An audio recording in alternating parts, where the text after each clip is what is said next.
अध्याय 18 सूत्र 21 व्याख्या। जो व्यक्ति ज्ञान को उपलब्ध हो गया, जिसने वास्तविक स्वरूप को जान लिया, जिसे सारा विश्व आत्म स्वरूप ज्ञात होने लग गया, वह वासना रहित हो जाता है। संसार और मोक्ष प्राप्ति की वासना भी नहीं रहती, इसलिए वह किसी वस्तु की इच्छा नहीं करता, वह आश्रय रहित हो जाता है। सहारा असहाय को ही चाहिए। ज्ञानी असहाय नहीं रहता, वह अपनी इच्छा के अनुसार चलता है। किसी के दबाव में आकर कोई कार्य नहीं करता, बल्कि अपनी बुद्धि से करता है। आशा रहित व्यक्ति ही अपने स्वभाव के अनुसार आचरण करने वाला हो सकता है। जिससे अपेक्षा है वह उसी से बंध जाता है। घर, गृहस्थी, धन, पद, प्रतिष्ठा से उम्मीदें हैं, जिससे व्यक्ति इनसे अपने आप बंधता है, ये बांधते नहीं हैं। यदि सभी आशाएं छोड़ दी जाएं तो वह स्वच्छंद हो सकता है, बंधन रहित हो सकता है। अष्टावक्र कहते हैं कि ऐसा ज्ञानी संसार रूपी वायु से प्रेरित होकर सूखे पत्ते के समान व्यवहार करता है। जैसे सूखे पत्ते की कोई इच्छा कामना नहीं होती, जिधर हवा ले जाए उधर ही चला जाता है, उसी प्रकार ज्ञानी भी अपने आग्रह का त्याग करके प्रकृति रूपी वायु से प्रेरित होकर कार्य करता है। अध्याय 18 सूत्र 22 व्याख्या। व्यक्ति का संसार बाहर नहीं है, उसकी भीतरी वासनाएं, कामनाएं, इच्छाएं, आकांक्षाएं, अपेक्षाएं ही उसका संसार है। इन्हीं से वह बाहरी संसार को देखता है तथा इन्हीं के कारण उसे प्रसन्नता, शोक का अनुभव होता है। यदि यह अंदर का संसार समाप्त हो जाए तो वह शांत मन वाला होकर समस्त शरीर से परे की भांति शोभनीय हो जाता है। ऐसा ज्ञानी ही संसार मुक्त कहलाता है। अध्याय 18 सूत्र 23 व्याख्या। ज्ञानी व्यक्ति धन, पद, स्त्री, संतान, यश, मान, सम्मान, पद, प्रतिष्ठा आदि में विचरण करता है। इन्हीं में वह सुख, आनंद का अनुभव करता है। लेकिन यह सुख दूसरों से मिलने वाला सुख है, जिससे दूसरे जब चाहें छीन भी सकते हैं, क्योंकि दूसरों का कोई विश्वास नहीं है। जिस प्रकार व्यक्ति दूसरों से सुख प्राप्त करना चाहता है, उसी प्रकार दूसरे भी उससे सुख पाना चाहते हैं, लेकिन देना कोई नहीं चाहता। इसलिए झगड़ा शुरू हो जाता है, छीना झपटी आरंभ हो जाती है, जिससे दुख व क्लेश भी होता है। दूसरों के द्वारा दिए गए सुख पर आधारित होना ही गुलामी है। व्यक्ति सुख की चाह में सबसे बंध जाता है, इसलिए ज्ञानी ऐसे सुख को असत्य यानी झूठा और बंधन मानते हैं। जो छीना जा सकता है, थोड़े से लाभ के कारण मनुष्य स्वयं को दूसरों के हाथों बेच दे, इससे अधिक मानवता का क्या अपमान हो सकता है। इसलिए ज्ञानी पुरुष इच्छा मात्र का ही त्याग कर देता है, न त्याग ही इच्छा करता है न ग्रहण की। वह केवल अपनी आत्मा में रमण करता हुआ निर्मल चित्त वाला होकर शाश्वत सुख का उपभोग करता है। अध्याय 18 सूत्र 24 व्याख्या।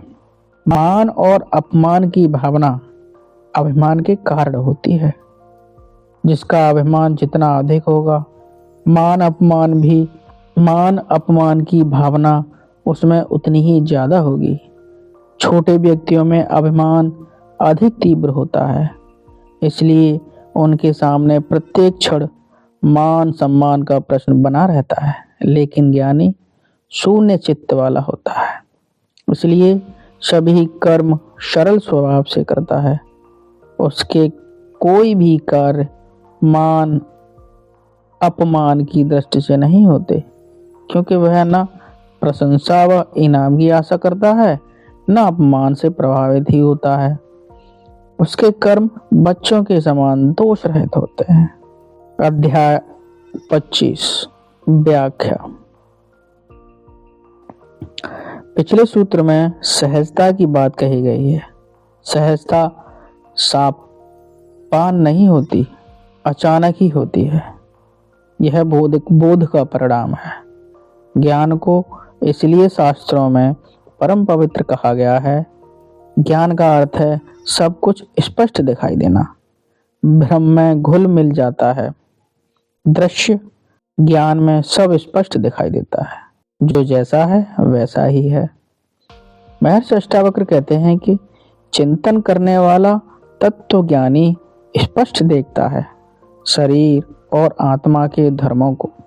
इसलिए वह कहता है कि करना शरीर का धर्म है, शरीर ही सब करता है। शुद्ध रूप आत्मा कुछ नहीं करती, वह स्वयं ही तो आत्म स्वरूप है। जब आत्मा कुछ नहीं करती तो वह कैसे कुछ करेगा? शरीर करता है, वह नहीं करती।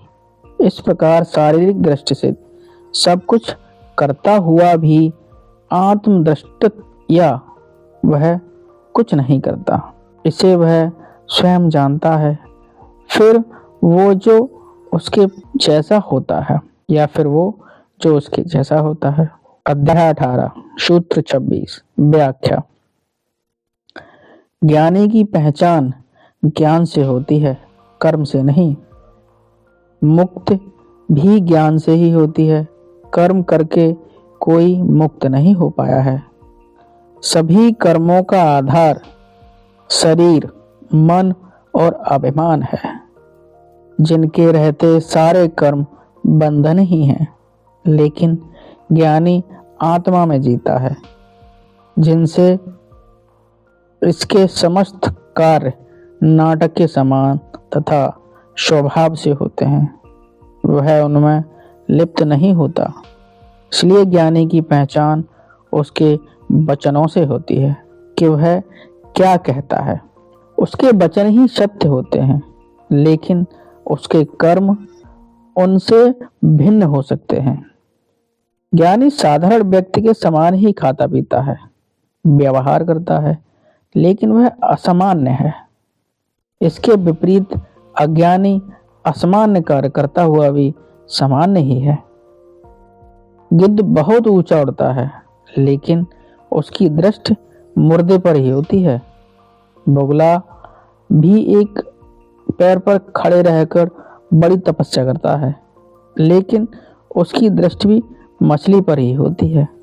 इसी प्रकार अज्ञानी व्यक्ति के कर्म उच्च होते हुए भी उसकी दृष्टि तुच्छ वासनाओं पर ही लगी रहती है। इसलिए अष्टावक्र कहते हैं कि ज्ञानी और अज्ञानी के कहने और करने में अंतर होता है। ज्ञानी विवेक में जीवन यापन करता है, सत्य में जीता है, दृष्टि के एक भाव में जीता रहता है, और साधारण व्यक्ति अभिमान और वासना में तुच्छ स्वार्थों में जीता है। यही भीतरी अंतर है। अज्ञानी के कर्म मूर्खतापूर्ण होते हैं, ज्ञानी मूर्ख नहीं होता। इसलिए वह संसार में रहकर भी सुख पूर्वक जीता है, शोभायमान होता है। अज्ञानी ही संसार में रहता है, लेकिन दुखी रहता है। ज्ञानी की पहचान ज्ञान से होती है, कर्म से नहीं। अज्ञानी को कर्म से पहचाना जाता है, क्योंकि वह कर्म में जीता है, ज्ञान में नहीं। ज्ञानी ज्ञान में जीता है, कर्म में नहीं। अध्याय 18 सूत्र 27 व्याख्या। अज्ञानी प्राणी संसार के भोगों को भोगता है। जब वह शरीर और इंद्रियों के भोगों से तृप्त हो जाता है, जब उसे उसमें कोई महत्व नहीं दिखाई देता, जब उसे उनमें आनंद नहीं आता, तब उसका मन संन्यास की ओर प्रेरित होता है। संन्यास संसार के अनुभवों का सार, निचोड़ है, उनकी निष्पत्ति है। ऐसा संन्यास ही वास्तविक है। संसार के अनुभवों को प्राप्त किए बिना जो संन्यास लेता है वह आरोपित होता है, कच्चा है, कभी भी डगमगा सकता है। संन्यास लिया नहीं जाता, होता है। यह कार्य नहीं अपितु अनुभूति है। अच्छे जीवन की ओर बढ़ा हुआ एक कदम है। ऐसा सन्यासी ही आत्मज्ञान का अधिकारी है और वही परम शांति को प्राप्त होता है। इसी प्रकार बुद्धिजीवी अनेक प्रकार के विचारों में उलझा रहता है। वह संसार, कर्म, भोग, अध्यात्म, ईश्वर, परमात्मा, आत्मा आदि अनेक विषयों का अध्ययन, चिंतन एवं मनन करता है। अनेक शास्त्र पढ़ता है, सत्संग करता है, ज्ञान सभाओं में करता है, सिद्ध महात्माओं के पास जाकर तर्क वितर्क करता है, लेकिन इनसे भी उसे शांति प्राप्त नहीं होती। वह इन विचारों में और अधिक उलझता जाता है। इनसे उसे सत्य का ज्ञान नहीं होता, क्योंकि सत्य तो एक ही है, असत्य अनेक हैं। प्रत्येक व्यक्ति के अपने अपने असत्य यानी झूठ हैं। असत्य व्यक्तिगत है, सत्य सबका ही होता है। यह किसी की संपत्ति नहीं है, ना इसका कोई दावेदार है। इसी कारण सत्य के संप्रदाय नहीं बनते। सभी संप्रदाय झूठ के ही हैं। संप्रदायों का आधार ही झूठ है। दावेदारी, अभिमान, छोटापन, स्वार्थ है। जहां संप्रदाय है वहां सत्य नहीं है। संप्रदायों में सत्य होता नहीं। जहां सत्य है वहां संप्रदाय नहीं होते। इसलिए अष्टावक्र का संप्रदाय नहीं बन सका। सत्य 24 कैरेट का शुद्ध स्वर्ण होता है, तो संप्रदाय में यह 18 कैरेट का भी रह जाता है। वर्तमान संप्रदाय तो 14 कैरेट वाले भी हैं। इतनी मिलावट हो गई है कि सत्य में हिंदू, मुस्लिम, सिख, ईसाई, स्त्री पुरुष, वेद, कुरान, धम्मपद, गीता का भेद होता ही नहीं। भेद मात्र असत्य है। बिना भेद वाला ही सत्य है। सभी विचारक चिंतन इस सारे रहस्य को विचारों से ही समझना चाहते हैं, लेकिन उनसे इन्हें ज्ञान उपलब्ध नहीं होता और आत्मज्ञान के बिना शांति नहीं मिलती। इसलिए अष्टावक्र कहते हैं, जो इन विचारों से थककर जो शांति को उपलब्ध होता है वही विचारों से मुक्त हो सकता है और उसी को आत्मज्ञान का फल प्राप्त होता है। यह मूर्ख को कभी नहीं मिलता, जिसने कभी कोई विचार किया ही नहीं। इसलिए जिसने संसार का भोग किया है तथा जो चिंतन की पराकाष्ठा पर पहुंचा है, उसी को आत्मज्ञान रूपी फल मिलता है। जिस व्यक्ति ने संसार को ही नहीं जाना, वह परमात्मा को क्या जान सकेगा। जो संसार को दुख मानकर सदा रोता रहता है, वह परमात्मा को पाकर कैसे प्रसन्न हो सकेगा। उसकी तो आदत ही रोने की है, इसलिए वह उसे पाकर भी विलाप ही करेगा। ज्ञानी पुरुष पूर्ण शांति का अनुभव करते हैं। वे एक आत्मा में स्थित हो जाते हैं। किसी दूसरे की न कल्पना करते हैं, न जानते हैं, न सुनते हैं, न देखते हैं। सभी जगह उसी आत्मा को ही जानते हैं।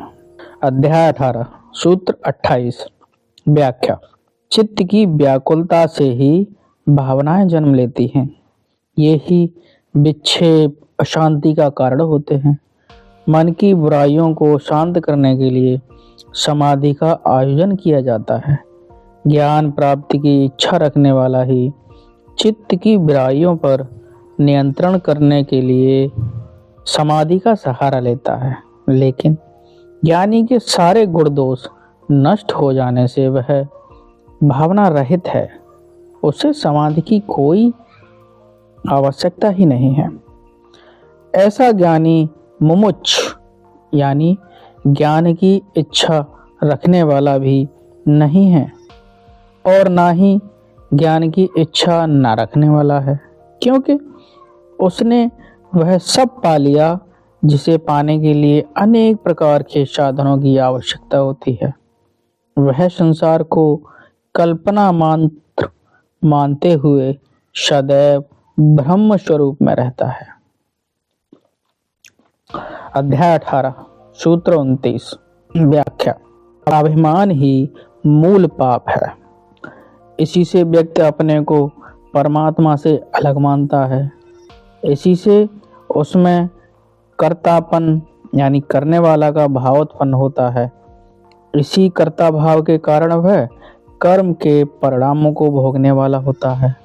यदि अभिमान समाप्त हो जाए तो वह कर्तापन के भाव से स्वतंत्र हो जाता है।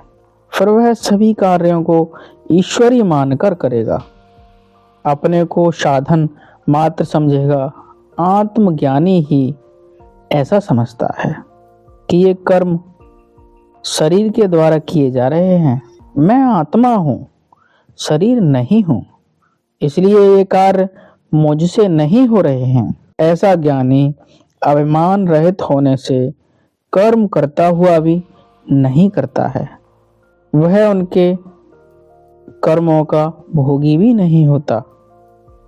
जिसके विपरीत अज्ञानी मैं आत्मा हूँ, शरीर नहीं हूँ, इसलिए ये कार्य मुझसे नहीं हो रहे हैं। ऐसा ज्ञानी अभिमान रहित होने से कर्म करता हुआ भी नहीं करता है। वह उनके कर्मों का भोगी भी नहीं होता है। जिसके विपरीत अज्ञानी कर्म नहीं करता हुआ भी कर्म करता है, क्योंकि शरीर से किए जाने वाले कर्मों को रोककर भी उसके विचार तो चलते रहेंगे, योजनाएं तो बनती ही रहेंगी, अच्छी बुरी कमियां तो मन में उपस्थित हैं ही, और साथ ही साथ अभिमान भी उपस्थित है, जिससे उसके ये विचार व भावनाएं भी बंधन बन जाती हैं। कर्म के ना करने से उनका रेचन भी नहीं होता, इसलिए वह प्रति क्षण कर्म न करता हुआ भी कर्म करता है। मुक्ति के लिए कर्म छोड़ना नहीं है, बल्कि अभिमान को छोड़ना है, कर्ता भाव छोड़ना है। अध्याय 18 सूत्र 30 व्याख्या।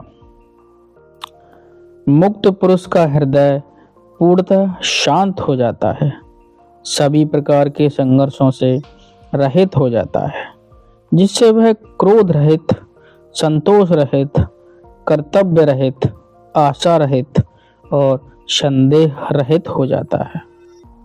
अब उसके सारे कार्य निश्चित, विवेकपूर्ण और स्वभाव के कारण होते हैं। अभिमान और चित्त की कामनाओं के आवेश में आकर कोई कार्य नहीं करता। वह सभी कार्य करता हुआ भी अलिप्त, अछूता ही रहता है। ऐसा ज्ञानी ही शोभायमान होता है। अध्याय 18 सूत्र 31 व्याख्या। किसी निमित्त को लेकर चेष्टा हो तो असंसारी है, ज्ञानी का कोई निमित्त नहीं है, इसलिए ना तो वह ध्यान आदि मानसिक क्रियाओं में प्रेरित होता है, ना ही शारीरिक प्रयासों में। तत्व ज्ञानी का मन बस वैसे ही सहज भाव से शारीरिक मानसिक चेष्टाएं करता है। सरल रूप में समाधि में बैठ जाना, बिना किसी प्रवृत्ति के कारण के कर्म करने लगता है। महर्षि अष्टावक्र इस सूत्र में तत्व ज्ञानी के सहज कर्मों की बात करते हैं। ज्ञानी का अर्थ है महर्षि के शब्द, कोई इच्छा नहीं, कोई आकांक्षा नहीं, कोई निमित्त नहीं, बस सरल हो जाना। यह सूत्र व्याख्या का नहीं, व्यक्ति के अनुभव का है, इसलिए इसे एक प्रयोग के रूप में देखा जा सकता है। महर्षि कहते हैं तो संभव होगा, संभव बनाकर देखें स्वयं अपने आप। अध्याय 18 सूत्र 32 व्याख्या। मन बुद्धि वाला व्यक्ति वह है जो तुच्छ वासनाओं से ही ग्रस्त है, जिसको अपने स्वयं के हितों के अतिरिक्त कुछ दिखाई नहीं देता, जो केवल अपने शरीर के पालन पोषण में ही लगा रहता है, जो इंद्रियों के भोगों के अतिरिक्त और किसी में प्रीत नहीं करता। ऐसे सीमित मनोविचार वाले को यदि यथार्थ वास्तविकता का बोध कराया जाए तो वह उसे सुनकर मूढ़ता को ही प्राप्त होता है। यह तत्व ज्ञान बहुत सूक्ष्म का वर्णन है, जिसे स्थूल यानी मोटी बुद्धि वाला कैसे समझ सकता है। जिसका मन वासनाओं से भरा हुआ है, अभिमान तृष्णा कामना वाला है, वह इस तत्व ज्ञान को पाकर भी इसे व्यर्थ ही कर देगा। जिस प्रकार जहर में अमृत मिलाने पर वह अमृत भी जहरी ही होता है, लेकिन इसके विपरीत ज्ञानी मूर्ख के समान भी दिखाई देने पर वह स्वचेतना को पहचान कर स्थिर हो जाता है। ज्ञानी बाहरी व्यवहार मूर्खतापूर्ण इसलिए करता है कि उसके कार्य में किसी प्रकार की कोई विघ्न न आए, तथा अपने अनुभव को सही रूप से प्रकट नहीं कर सकता, ना उसे करना ही चाहिए, क्योंकि इस प्रकार के ज्ञान प्रदर्शन से भी अभिमान की वृद्धि होती है। अध्याय 18 सूत्र 33 व्याख्या। आत्मज्ञान के लिए करना कुछ भी नहीं पड़ता, करके आज तक भी कोई आत्मज्ञान को उपलब्ध नहीं हुआ। बुद्ध ने 6 वर्ष तक बहुत किया लेकिन मिला कुछ भी नहीं, लेकिन जब सब कुछ करना छोड़ दिया तब प्राप्त हो गया। मिलने में समय भी नहीं लगता, एक पल में मिल जाता है, जैसे जनक को मिला, बुद्ध को मिला, अन्य सभी को इसी प्रकार मिला। करने से प्राप्त होता है, यह सबसे बड़ा भ्रम है। ज्ञान प्राप्ति के लिए करना कुछ नहीं पड़ता, केवल जागकर देखना मात्र है। सजगता और बोध मात्र ही पर्याप्त है। जिसे खोया नहीं उसको ढूंढना ही क्यों? जो भीतर विद्यमान है उसकी तलाश कैसी? जो हमारा स्वभाव है उसके लिए प्रयास करने की क्या आवश्यकता है? लेकिन सारा प्रयास होता है मन की शुद्धि के लिए। जब तक मन निर्मल नहीं होता आत्मा का आभास नहीं हो सकता। इसलिए अज्ञानी व्यक्ति चित्त को एक लक्ष्य पर केंद्रित करने के लिए या चित्त की वृत्तियों पर नियंत्रण करने के लिए विभिन्न साधनाएं करते हैं। उनका बार बार अभ्यास करते हैं, क्योंकि मन बड़ा चंचल है। बार बार पकड़कर ठिकाने लाते हैं, लेकिन वासनाओं से ग्रसित होने से वह बार बार विषयों की ओर भाग जाता है। विषयों की ओर भागने से उसे रोकने में ही अधिक समय लगता है, इसके पश्चात कुछ नहीं लगता। इसलिए अष्टावक्र कहते हैं कि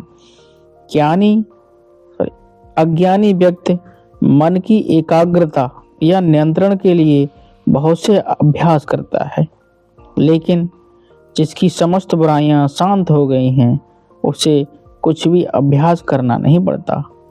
वह सोए हुए व्यक्ति के समान केवल अपने स्वभाव में स्थित रहता है, क्योंकि आत्मा में स्थित हो जाने पर फिर उसके लिए करने योग्य कुछ भी शेष नहीं रहता।